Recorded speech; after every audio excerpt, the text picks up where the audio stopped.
আজকে একটা গল্প পড়ছি। গল্পটি লিখেছেন সুমন মহান্তি। গল্পের নাম না বলা কথা। এটি একটি ছোট গল্প, রবিবাসরীয় রোববারের ছোট গল্প, যেটা আপনাদের জন্য তুলে ধরছি আজকে। শুরু করছি। আজ সন্ধ্যে 7:30টায় সায়ন্তনীর সঙ্গে সুরুচি রেস্তোরাঁয় আমার সাথে দেখা করার কথা। তা নিয়ে আমার মধ্যে কোনো বাড়তি আগ্রহ বা উত্তেজনা নেই। এই সাক্ষাৎকারের ফলাফল কী হবে তা আমি জানি। শুধু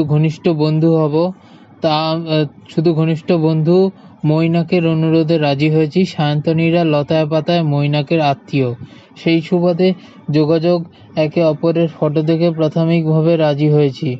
মৈনাককেও বলেছিলাম যে আমার ব্যাপারে সে যেন সায়ন্তনীর বাবা মায়ের কাছে কিছু গোপন না করে। মৈনাক বলেছিল, তার চেয়ে বরং দুজনে কোথাও দেখা কর, পরস্পরকে বুঝে নিয়ে এগোনোই ভালো। তোর কথা তুই বলবি, সায়ন্তনী তোকে কিছু বলার থাকতে পারে। গত 3 বছরে নিজের বিয়ে নিয়ে ভাবিনি, এমনকি 2-3টে সম্বন্ধ এলেও শুরুতেই দৃঢ়ভাবে অসম্মতি জানিয়ে দিয়েছি। আসলে বিয়ে নিয়ে আগ্রহ হারিয়েছে, পরিস্থিতি আমাকে নিষ্ক্রিয় করে দিয়েছে। প্রত্যাখ্যানকে খুব ভয় পাই, যদিও বিয়ের বাজারে পাত্র হিসাবে আমি ফেলনা নই। সরকারি চাকরি করি, চাইল্ড ডেভেলপমেন্ট প্রজেক্ট অফিসার। 6 বছর চাকরি করা হয়ে গেছে, এখন চুঁচুড়ায় পোস্টিং। মা চলে গিয়েছে 3 বছর আগে। সুদর্শন না হলেও দেখতে খারাপ নই। দুর্গাপুরে পৈতৃক বাড়ি আছে। এক হিসাবে, পাত্র হিসাবে আমি খুব কাঙ্ক্ষিত। তবুও এই 34 বছর বয়স পর্যন্ত একাই রয়ে গিয়েছি। একা থাকাকেই ভাগ্যের লিখন বলে ভেবে নিতে চেয়েছিলাম এতদিন।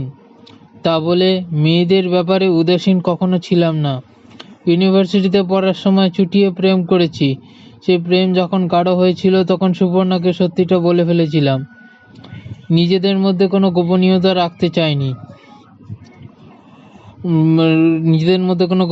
রাখতে চাইনি বলেই তাই করেছিলাম।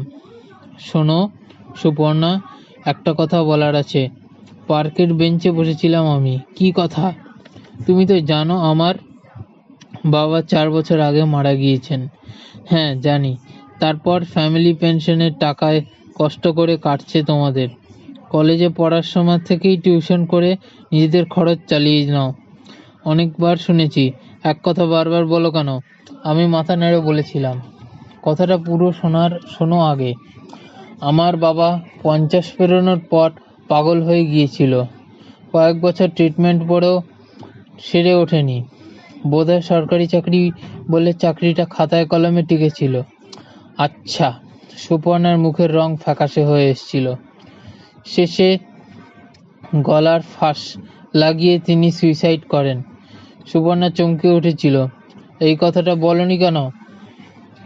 এই তো বললাম, আমার জ্যাঠামশাইও 60 বছর বয়সে পাগল হয়ে গিয়েছিলেন। সুপর্ণা আতঙ্কিত গলায় বলেছিল, স্টপ ইট। আর শুনতে চাই না আমি। তারপর ধীরে ধীরে সুপর্ণা নিজেকে সরিয়ে নিয়েছিল।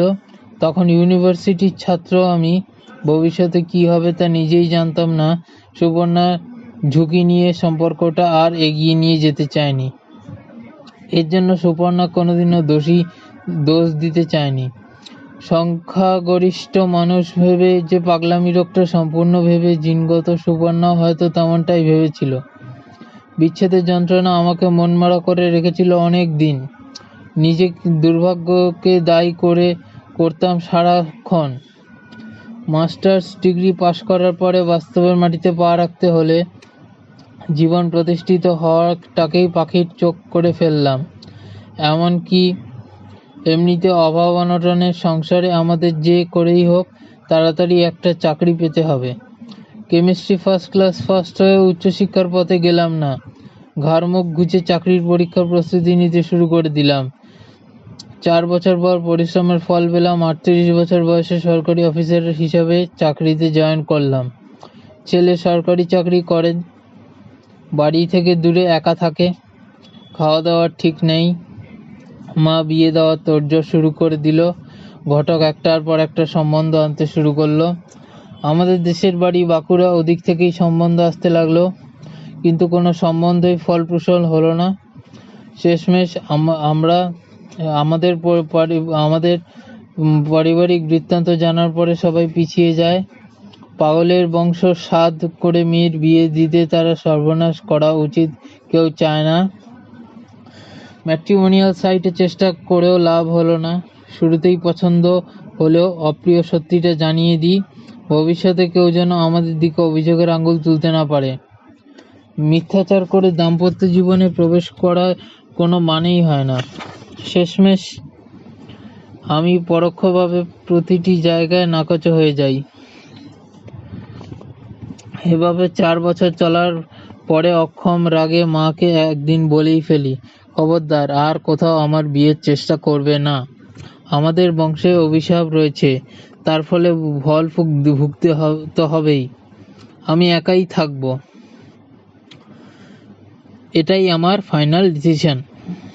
মা সত্যি আর তেমনভাবে চেষ্টা করেনি। 3 বছর আগে কার্ডিয়াক অ্যাটাকে মা চলে গিয়েছে।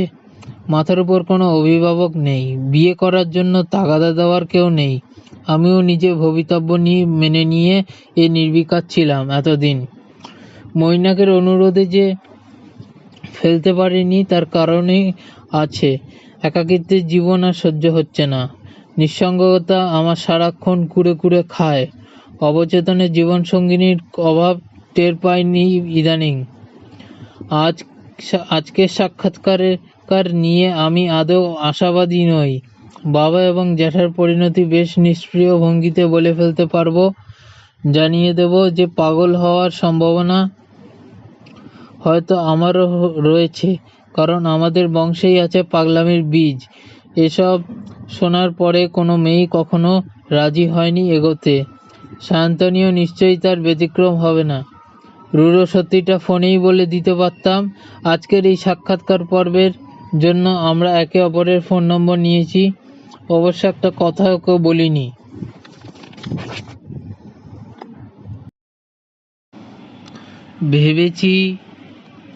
ভেবেছি যে একবার মুখোমুখি বসাই যাক। সুবর্ণা ছাড়া কোনো নারীর সঙ্গে তো আর আজ অবধি বসিনি। সায়ন্তনীর বটানিতে মাস্টার ডিগ্রি করেছে, বয়স 32, বাবা রিটায়ার্ড স্কুল শিক্ষক, একমাত্র দাদা পুনেতে ইঞ্জিনিয়ারিং ফার্মে কাজ করে। বিয়ে করেছে। সায়ন্তনীর বয়স তো কম নয়, তাহলে এতদিন অবিবাহিত আছে কেন? এই সমস্ত প্রশ্নের উত্তর সরাসরি সায়ন্তনীর কাছেই জানতে চাইব। সেজন্যই তো এই সিটিংয়ের আয়োজন। স্টার্টার হিসাবে 1 প্লেট ফিশ ফিঙ্গার অর্ডার দিয়ে সায়ন্তনীর মুখোমুখি বসে আছি। ফটোর সায়ন্তনীর সঙ্গে বাস্তবের সায়ন্তনীর কোনো পার্থক্য নেই। মাঝারি উচ্চতা, সোনালি গগনের মতন উজ্জ্বল ত্বক, চোখ দুটো শান্ত ও ভাসা ভাসা। হাসলে গালে টোল পড়ে, কথা বললেই মনে হয় যেন জল তরঙ্গ বাজছে। এতটাই মুগ্ধ হয়ে গেলাম যে কথা হারিয়ে ফেললাম নিষ্ক্রিয়ভাবে। প্রথমেই নিজেদের বংশের ইতিহাস জানিয়ে দেওয়ার কথা ছিল আমার, এখনই তা বলতে ইচ্ছা করল না। সায়ন্তনীর পরনে বেগুনি কুর্তি ও পাজামা, কপালে বেগুনি টিপ, হাতে সোনালি রিস্টওয়াচ। মৃদু হেসে সায়ন্তনী বলল, আমার দাদা ম্যারেড, জানেন তো? হ্যাঁ, শুনেছি। 2 বছর আগে দাদার বিয়ে হয়েছে। বৌদি আসানসোলের মেয়ে, সম্বন্ধ করেই বিয়েটা হয়েছিল। 2 বছর আগে দাদার বিয়ে হয়েছে, বৌদি আসানসোলের মেয়ে, সম্বন্ধ করেই বিয়েটা হয়েছিল। বললাম, আচ্ছা। বিয়ের মাসখানেক পরেই প্রবল অশান্তি হয়েছিল দুটো পরিবারের মধ্যে। দাদার শ্বশুরবাড়ির সঙ্গে আমাদের সম্পর্কটা তলানিতে চলে গিয়েছিল। আমি বলি, তাই? সায়ন্তনী বলে, হ্যাঁ। আমি অসহিষ্ণু হচ্ছি এবার। নিজের দাদার বিয়ে ও তার পরবর্তী সমস্যা নিয়ে সায়ন্তনী এত বিস্তারিত বলতে চাইছে কেন? এর সঙ্গে আমার সায়ন্তনীর কি সম্পর্ক? সায়ন্তনী হাসল, হাসিতে হালকা বিষণ্ণতার আভাস। কারণ জানতে চাইবেন না? জেনে কোনো লাভ আছে? অধৈর্য হয়ে বিরক্তি প্রকাশ করে ফেলি আমি। আছে, সায়ন্তনী বলল, আমার বাবা মায়ের দিকে অভিযোগের আঙ্গুল তুলেছিল ওরা। দাদার শ্বশুর রেগেমেগে মামলা করবে বলেছিল, যদিও ব্যাপারটা অতদূর গড়ায়নি। তারপর একমাত্র কারণ যে আমার বৌদি নিজের বাবা মাকেও জানিয়েছিল যে অনর্থক অশান্তি করার কোনো দরকার নেই। পুরো ব্যাপারটা সময় ও ভাগ্যের হাতেই ছেড়ে দেওয়া ভালো। আসলে আমার দাদা খুব ভালো মানুষ। বৌদি ওই অল্প কয়েকদিনেই দাদাকে ভালোবেসে ফেলেছিল। তীর্যক গলায় বলল, বুঝলাম নিজের দাদাকে নিয়ে আপনি গর্বিত, তবে আমার আপনাকে কিছু বলার আছে, বলবো? সায়ন্তনী হেসে বলল, যা নিয়ে কথা শুরু হয়েছে সেটা আগে শেষ করতে দিন প্লিজ। নিজের বংশের কালো ইতিহাস বলেই ফেলবো ভেবেছিলাম, কিন্তু সায়ন্তনী হাসিতে সমস্ত প্রতিজ্ঞা গোলমাল হয়ে গেল। বেশ, বলুন। দাদা বৌদির মধ্যে এ নিয়ে কোনো ঝামেলা হয়নি।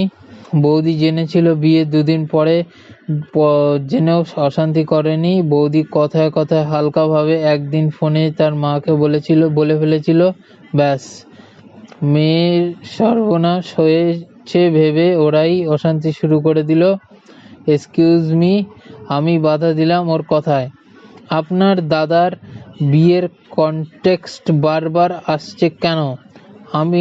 আমরা তো নিজেদের পরস্পরকে বুঝে নিতে এসেছি এখানে। সায়ন্তনী বলল, সেজন্যই তো এত বিস্তারিত বলা। সম্বন্ধ হওয়ার সময় আমরা একটা বিয়ের বিষয় গোপন করছিলাম। তার আগে 2-3টে জায়গার সম্বন্ধ ভেঙে গিয়েছিল। আমাদের পরিবারের যে পাগলামির জিন আছে তা জানায়নি ওদের। বিস্ফারিত চোখে তাকালাম এবার। মানে? আমার বাবার 3 ভাই। বাবার বড় ছোট কাকু পাগল অবস্থায় 3 বছর কাটানোর পর গায়ে আগুন লাগিয়ে আত্মহত্যা করেছিল। মেজ কাকু দীর্ঘ 7 বছর পর অ্যাসাইলামে আছে। দাদার বিয়ের সময় এসব গোপন করেছিল বাবা। বৌদির বাপের বাড়ি তাই আমাদের উপর মিথ্যাচারের অভিযোগ এনেছিল। সায়ন্তনী মৃদু হেসে বলল, আমার বেলায় বাবা ভুলটা রিপিট করতে চায়নি, তাই একটার পর একটা সম্বন্ধ ভেঙে যাচ্ছিল। ফলে বাবা প্রায় হাল ছেড়ে দিয়েছিল। আমি ওর চোখের দিকে তাকিয়ে বললাম, এসব শোনার পরে আমি রাজি হব ভাবলেন কিভাবে? সায়ন্তনী ফিঙ্গার চামচে কাটতে কাটতে বলল, এটা সম্পূর্ণ আপনার ব্যাপার, তবে মৈনাকদা আমাকে সব বলেছে। চমকে উঠে জিজ্ঞাসা করি, কি বলেছে মৈনাক? ভদ্রস্থ সরকারি চাকরি করেন আপনি, তবুও এখনো আপনি সিঙ্গেল। মৈনাকদা শুরুতে বলতে চায়নি, বারবার যেতে বলেছে। আমার বিয়ে নিষ্ফল প্রচেষ্টা বাবা আর করতে চায়নি। আপনার পারিবারিক ইতিহাস জেনে এগোতে রাজি হয়েছে। আশা করি আপনাকে অনেক প্রশ্নের উত্তর আপনি পেয়ে গেলেন। বাকিটা আপনার সিদ্ধান্ত।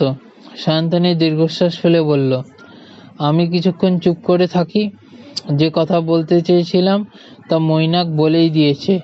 আমার পারিবারিক বৃত্তান্ত জেনেও সায়ন্তনী দেখা করতে রাজি হয়েছে ভেবে সত্যিটা জানিয়ে আরও একবার প্রত্যাখ্যানের মুখোমুখি হব। নীরবতা ভেঙে বললাম, আপনি মাস্টার্স ডিগ্রি পাশ করেছেন, নিজের পায়ে দাঁড়াতে ইচ্ছা হয় না? ইচ্ছা থাকলেও তা উপায় নেই। চাকরির যা বাজার, তাতে আশার আলো দেখতে পাচ্ছি না। আমার কিন্তু বদলির চাকরি চাইলেও কোনো চাকরি করতে পারবেন না। সায়ন্তনীর গালে টোল পড়ল।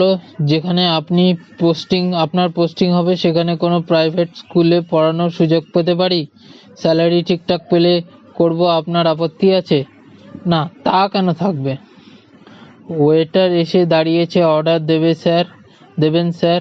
ভেবেছিলাম স্টার্টারেই এই সিটিংয়ের ইতি ঘটাবো। মেনু কার্ডটা সায়ন্তনীর দিকে বাড়িয়ে বললাম, নাও দেখো কি কি পছন্দ হয়।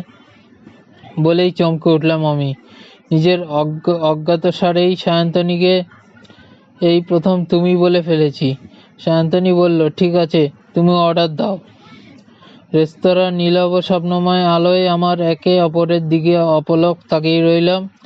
আমরা তো একই নৌকার সহযাত্রী, তাই তুচ্ছ রাজি শব্দটা বলে এই মায়াবী মুহূর্তটা নষ্ট করতে মন চাইল না। এখানেই আজকের গল্প শেষ হলো আমাদের। আপনারা এতক্ষণ শুনছিলেন সুমন্ত মহান্তি লেখা না বলা কথা। এই গল্পটি রবিবাসরীয় ছোট গল্পের মধ্যে একটি গল্প, যেটা আজকে আপনাদের শোনালাম। যদি আপনাদের এই গল্পটা ভালো লাগে তাহলে প্লিজ লাইক করবেন, চ্যানেল শেয়ার করবেন এবং চ্যানেল সাবস্ক্রাইব করবেন। ধন্যবাদ।